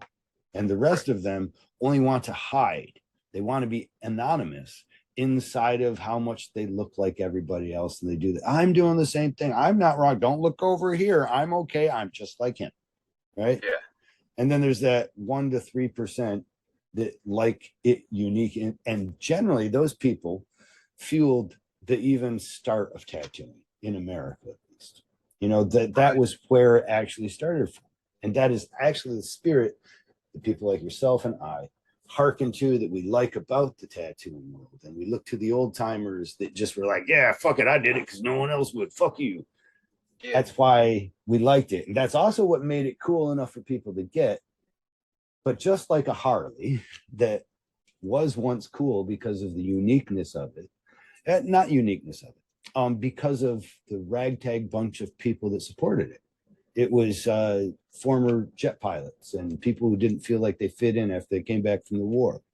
And Yeah. that loner mentality fostered this image that now you can buy a Harley and you just anonymously matriculate into the vast pool of, I'm just like everybody else. Don't look over here. I'm doing everything right. Yep. And I think that those people also are now that as they see tattooing, right? So we see it as this unique thing. And our experience, especially younger, was that more people wanted to be unique. And we imagined it. That is not it. I believe the truth of the matter is the larger number of people do not want to be unique. And by giving them a tattoo, we are simply allowing them now to join that fraternity of people that like, no, I'm cool. I lived hard enough. I did YOLO, you know, Right. Yeah. I did the right Yeah. hashtags. Yeah. See, That's I've got my, back in my days, Tasmanian devil or whatever. Nowadays, it's a fucking paper airplane, right? Or an right. origami folded bird. Yeah. Or like a wave in a palm tree. Wave and a pound. Yes, the wave I did. And now I've done that. I don't know where I'm at with whether I like it, or because at one level, right, we as entertainers too, I'm going to go and classify us as that, you and I at least, and I think all tattooers, you probably should be entertaining them. You're not going to get a client back. But Yeah. as entertainers, we like the spotlight on our industry because that all helps. But at the same time, we lament having to do that fucking stopwatch again. Yeah. Yeah, there's like a sort of duality to that for sure. Um, and I mean, with tattooing being as big as it is, now you have people coming up that have been tattooing for 3 or 4 years, have never actually worked in a tattoo shop, but they just got in with like a group of, quote unquote influencers and have done their shitty garbage tattoos. And like now that person's famous and they've never even actually worked in a fucking shop, I think it's you going to know? happen more and more. I think I predicted some time ago the end to the tattoo shop, except in large cities. I think we're on the way there. The newspapers have been replaced by social media platforms as well. And Yeah. I don't know that this technology won't do the same for tattooing, as there was a time when you needed the shop's reputation and to um, bolster the confidence from your own clients, right? So the person comes in, can I trust you? Well, at least you're in this good, reputable shop. I know that the owner wouldn't have you if Right. you weren't. But social media, like images of your own tattoos, they're easily as, if not more, influential in that category of can I be trusted to tattoo than the shop that you work at. Oh, for sure. So Well, with like you mentioned the polarizer too. There's so many people abusing the polarizer that we like should, yeah. fuck, that shit looks so good. And then when you see it in person, you're like, wait, what the fuck? That's not the same tattoo, you know? Which I guess we should explain possibly to some of the listeners too. Polarizing lenses can go over top of your camera. And so it's not cheating. Okay. This is the explanation for it, because all these things that are achieved with a polarized lens, and then you take a polarized film and also put that over your flash or your light that you're going to use. But all of these techniques that you can be achieved with that can also be achieved by Photoshop in a method that used to be called cheating. Right. And now, Yeah. because you have the physical piece on your phone, it's called it's another, and that then now you are employing another art form called photography. And Right. so now that you are a photographer as well, you can also take artistic license with your subject, right? Am I wrong here? No, you're good. You're good. And that, but inside of that weird justification that I just went through, like we should have called ourselves Photoshop artists as well back in the day, and we could have got away with changing our portfolio pieces in such a fashion, because we'd be like, no, this is, I just use the tattoo as inspiration for my digital art. Right. Yeah, no, that's a good point. That's a good point. And like with the polarizer, you know, I've seen people not abuse it to where like it's only to take the glare off the skin, because you know we've all had trouble taking pictures of our tattoos. That's a different fucking art form. Yeah, that shoulder cap.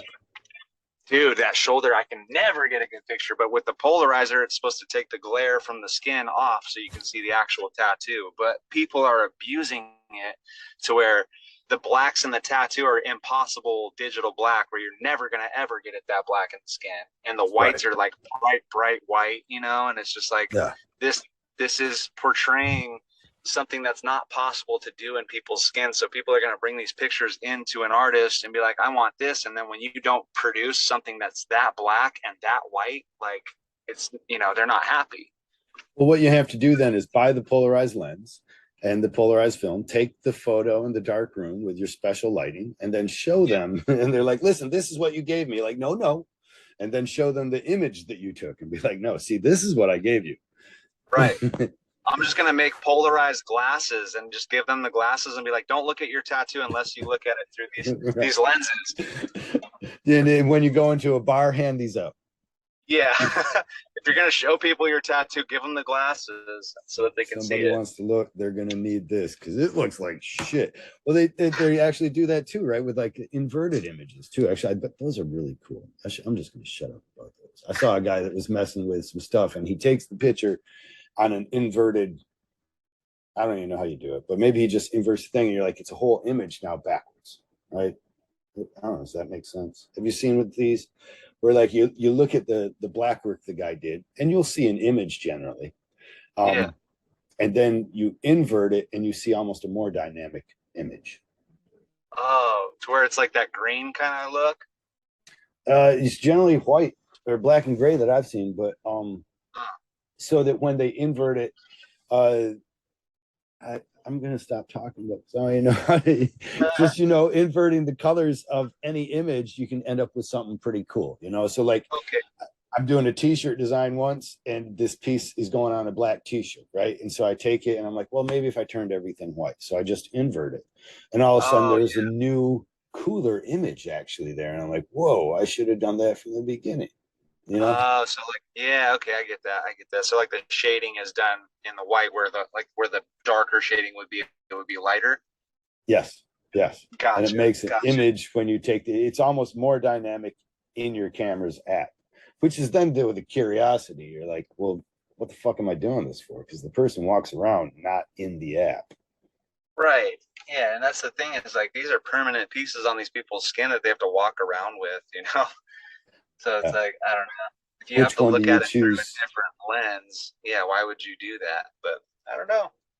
It looked cool. I know that's that's one reason we would do it is because of the rise of TikTok and the necessity we find competing with yourself, who has over 1 million views. So I'm gonna invert the shit out of this. I have over 1 million followers, by the way. I got like millions and millions. I still have 20.7 million likes. Not to boast or brag, but it's No, a boast to brag, dude. You're on it's a my vast it's a oh vast amount. fucking a man.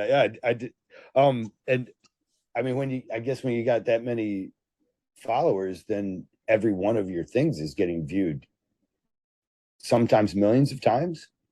If it works that way, so it really doesn't work that way. Like you'll have a video that'll hit where it'll get like 8 million views, and a lot of those aren't your followers. So it really just kind of depends. Like having 1.1 million followers on TikTok does not guarantee me any amount of views on the videos I do. I still has to, Really? yeah, it still has to make that AI happy, and the AI will push it out, and then more How people much that of like this it has been comment on. learning that algorithm and such? I mean, because it honestly seems so big and hard to understand that if someone like myself just is like, I don't even want to fuck with that muddy water, you know? Well, How much have you it's had to really learn? okay. So well, I mean, I'm constantly learning, and I've Mm-hmm. been doing TikTok for a year and a half, and I've been at 1.1 million followers for over a year. So it stopped at 1.1, and it just kind of is cycling because to get from 1.1 million to 1.2 is 100,000 people. Okay, right. So Large I've amount. been right. So I'm gaining and losing followers all the time, and it's just sort of stuck at 1.1. But right now, me having 1.1 million followers, and if you have a TikTok, however many followers you have, we have the same opportunity to make a video that will explode at for the same rate and the same time. It doesn't give me an advantage at all. So I still have videos that I'll put up where if I didn't put the right amount of effort or the right lighting or the right sound to it, I'll get like 4,000 views, which is nothing on there. Okay. You know what I'm saying? So it really doesn't give me an advantage having that. It's just all it is like that many people saw my videos, decided to follow because they wanted to see more. But then when they follow, they might not even see it. Then you're kind of also saying there's Yeah, a chance. it does go that way. Yeah. Why follow them? It's almost like just giving a like or seeing. Essentially, yeah. I mean, it's helping the person that you're following. Yeah, I mean, and if as long as you're liking and commenting on their videos, you'll still see it. That's how the algorithm works. Like if you like Okay. my videos, you go through and like 5 of them and comment on a couple of them, you're guaranteed you're going to see my next video. Okay. But if they're not really interacting with it, then it's the same opportunity that Exactly. anybody else might have. Right. That's probably one of the cooler parts of the platform. Then I'm guessing, right? It really is. Yeah. Was it Because it's a lot different. It's different there? from how Instagram used to be. Instagram is now changing their shit up to be more like TikTok with like the reels and stuff. Sometimes Mhm. I'll put the same video up on TikTok and Instagram, and it'll do better on Instagram sometimes. So Why do you figure that is? What are you attributing there? I guess. honestly, it's tough to really kind of nail down, even like fucking with it this much and thinking about it all the time. Like it's really hard to pinpoint. Other than the fact that Instagram, I think, is trying to catch up with TikTok, so they'll push stuff out farther too. They're realizing that the reason people love TikTok is because it's addicting being able to get 10 million views on a video. So I'm going to keep going on that. I'm going to spend more time on that app, and I'm going to Right. produce more content on that app because I have a chance of hitting 10 million 10 million views.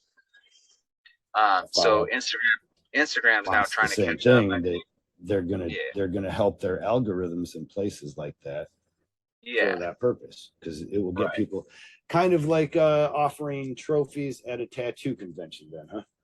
Exactly. Yeah, it makes you feel good. It makes you want to participate more. Yeah. The more you have, the more people are going to be there. Yep. Might as well have some trophies. Yeah. So, are you branching into Instagram then quite a bit as a Um, result? well, yeah. So I've been on Instagram a lot longer than TikTok. And now what I do is if I produce a video, I'll put it up on TikTok and Instagram at the same time.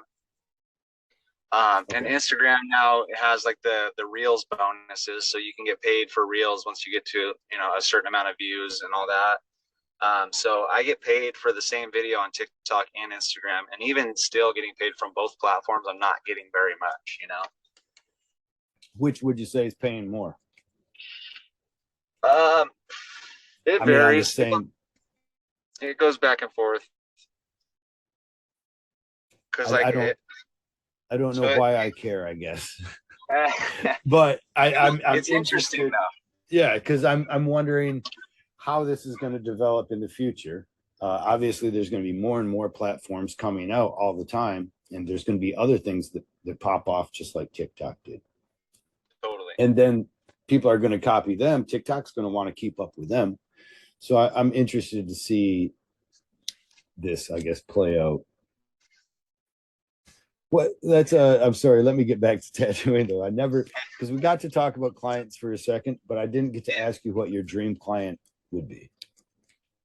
Okay, so my dream client, I've actually had a physical manifestation of this client recently, and I've been putting it out. I don't know how you feel about manifestation and all that stuff, but I've been putting it out in the universe. Like, I want my books full of clients like this. So Uh-huh. this client came to me for a Julius Caesar piece, and he had some ideas. He had some reference of stuff that he liked, and he gave me full creative freedom. He's like, dude, I trust you. Do what you do. And I came up with something, and he was fucking stoked on it. He never batted an eye at my fucking pricing. Never had a problem with Mhm. it. He tips well on top of it. And during the tattoo, he's very easy to talk to, like super cool guy. Like we keep the conversation going, but I don't feel like I'm being drained by the conversation, because like Right. some clients I'll feel super drained from the conversation while I'm Yeah. trying to fucking put everything Is it into the worse tattoo. now that you have a following that they on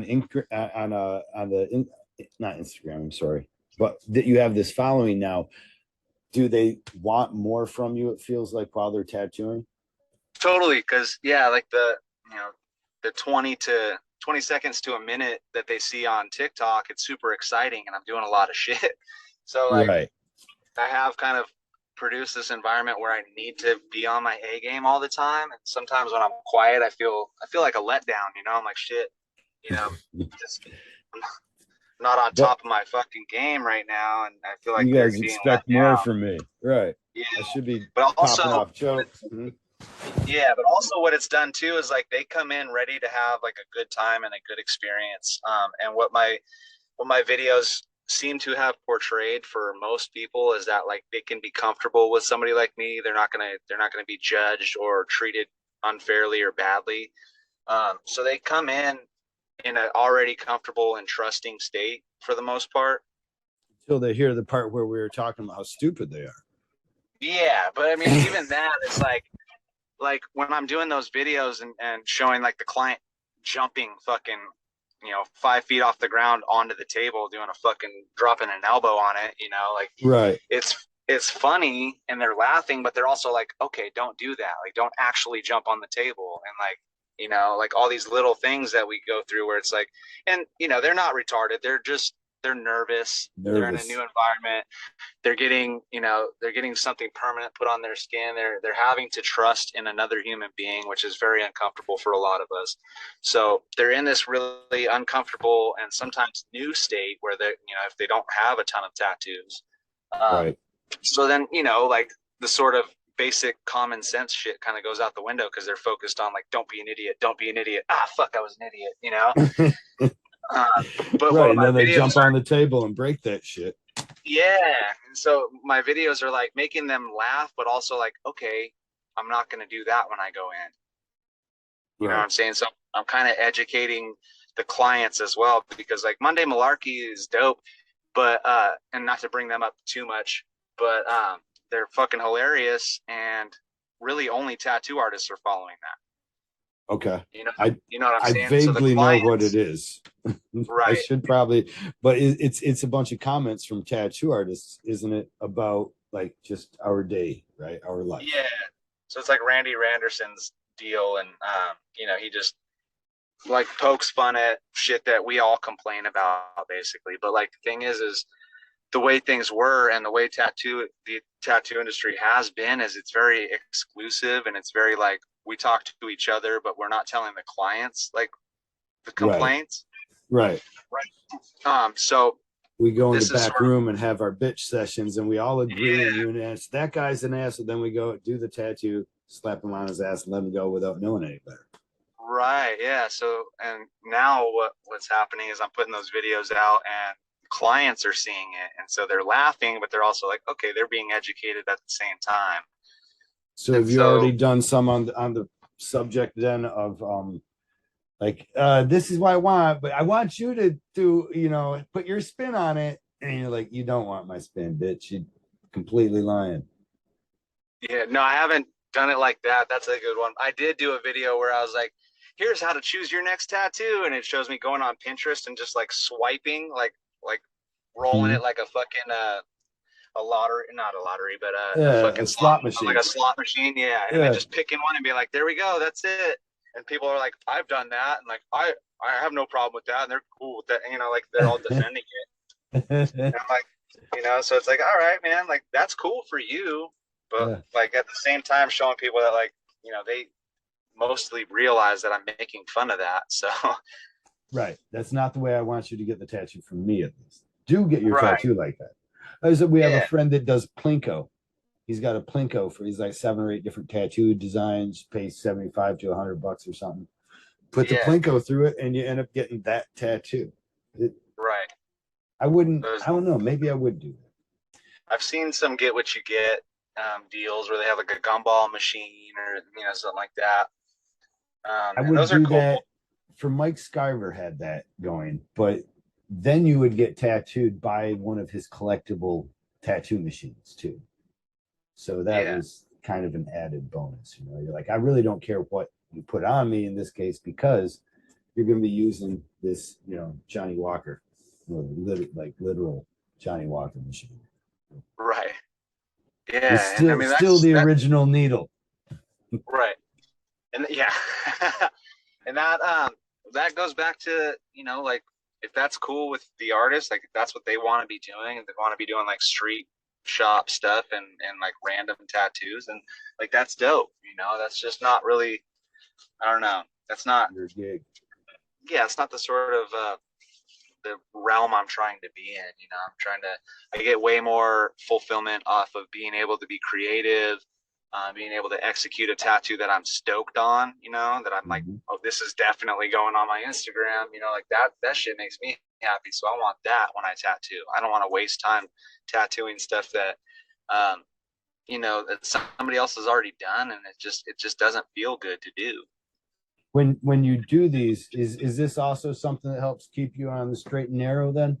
I mean, if we talk about fulfillment, and a lot of times the doing drugs is going to be the opposite of that, right? Or you're trying to find something for fulfillment. So are you Yeah. using art in that place then? Yeah, I guess you could say that. I also just feel like that's sort of why I became a tattoo artist. You know, I didn't want to just be a run of the mill, like street shop walk-ins forever kind of dude. And there's nothing wrong with that, you know, but that's just not what I want to do. Like the guys I look up to are the ones that are, you know, in the fine art gallery type studios that are putting out fucking huge bodysuits of just like world class work, you know. And like those are the guys that I say wow about, and that's you know essentially the class that I'm trying to work towards. Um, any other aspirations that you have? How far do you see TikTok taking you? I think TikTok was a good launch pad for me. I've got a couple different things going on. I'm actually working on a project for. We're going to start it out as a YouTube series, or at least that was the plan. It's Mhm. actually mine and Jen's partner project. It was her idea, and like you know we've been just putting this all together, and I think it's finally at a point where we can kind of announce it. Huh? because we got the website and the Instagram, but it's called Tattoo Bus.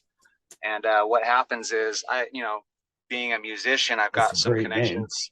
Yeah, right. And so being a musician, I got connections in music. And so I'm going to the shows, tattooing musicians and interviewing them on their tour bus while they roll through town. Are you Um, tattooing while you roll sometimes too, or not? Or you want it to look no, good? no, yeah, Okay. yeah. No, they're usually parked at the venue already, but just the fact of like being inside this musician's tour bus, interviewing them about Right. the tour, like what's happening, and then also like you get to see the process of them getting tattooed and us talking shit while we tattoo. Well, And then you yeah. get to see some of their show, like some of the music in there, and going backstage and going on to stage, and so it's like a behind the music type of deal with tattooing. It sounds like a Um, genius idea. I love it. I really do. right. I Because for appreciate any fan of somebody that wants to get, or any fan of a group, and that person's getting tattooed, well, you're certainly going to watch it.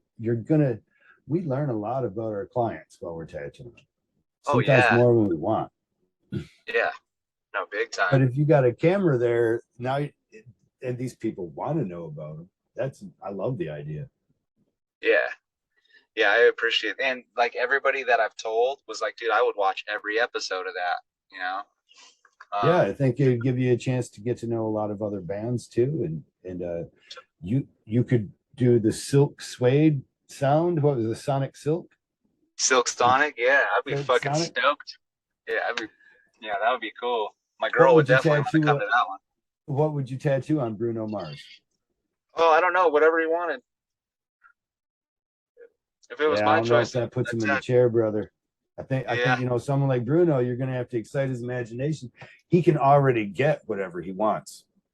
So, what would yeah, you offer? I guess that's what I say. What would you offer? Like he's listening. He always listens to my show. It's a good friend. yeah. So he's listening.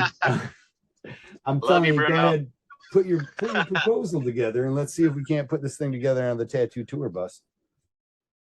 Yeah, no, fuck. I would, if it was my choice, I'd tattoo my face on him. That way, everybody that fucking saw him would see my face. You know what I mean? And just make me more recognizable. No, but Would I you don't know. I'd tattoo have to your come up. face on his face? Oh hell yeah! Right, huh?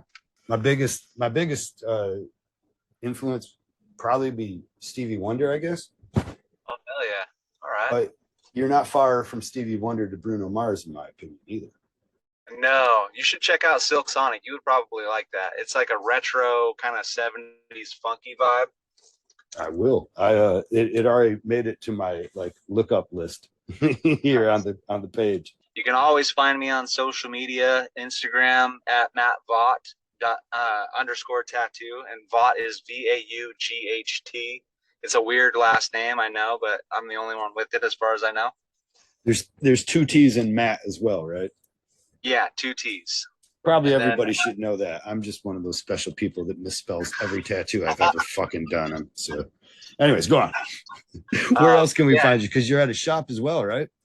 yeah. So I'm in Newport Beach, Costa Mesa area. I work at Newport Tattoo. I just moved over to the Costa Mesa location out of Newport Beach. So you can find me at Newport Tattoo at one of the locations. For mashups and nothing else. Don't bring your Pinterest shit. You hear me? Yeah, We ain't about mashups. that Pinterest shit. Yeah. Unless you see one of my tattoos on Pinterest, then you can bring that in and we'll talk about it.